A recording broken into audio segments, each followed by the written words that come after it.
वो दुश्मन अपनी प्रॉक्सीज के जरिए पाकिस्तान पर हमलावर है। उसकी कोशिश है कि बलोचिस्तान में, खैबर पख्तूनख्वा में फितना अल ख्वारिज के जरिए, उसकी फंडिंग के जरिए, उसकी सपोर्ट के जरिए दहशतगर्दी के वाकयात कराएगा। मैं बता देना चाहता हूं कि ना तो कन्वेंशनल वॉरफेयर में तुम कोई कारकर्दगी दिखा सके, तुम्हें तारीख की बदतरीन शिकस्त हुई। इंशाअल्लाह ताला ये कौम मुत्तहिद है। ये जो तुम्हारी प्रॉक्सीज हैं, फितना अल ख्वारिज, ये मसला कोई नहीं है।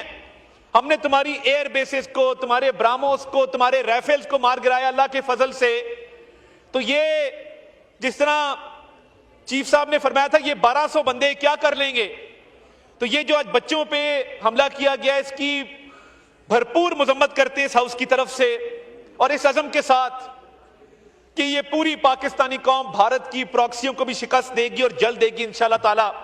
ये जो टोलियों में फिर रहे हैं दहशतगर्द, जो समझते हैं कि हमारे बच्चों को निशाना बना के वो हमारा कोई नुकसान कर लेंगे, कान खोल के सुन लें कि जब तक दहशतगर्दी का खात्मा नहीं हो जाता, जब तक एक एक दहशतगर्द को जहन्नम वासिल करके ठिकाने पे नहीं लगा देते, इंशाअल्लाह ताला चैन से नहीं बैठेंगे। और आज का जो वाकया है, ये इसका पता कराया जा रहा है।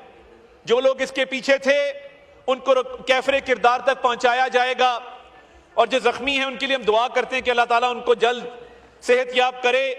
कुछ बच्चे हमारे आईसीयू में हैं, कुछ बच्चे हमारे क्रिटिकल हैं, तो अल्लाह ताला उनको सेहत दे।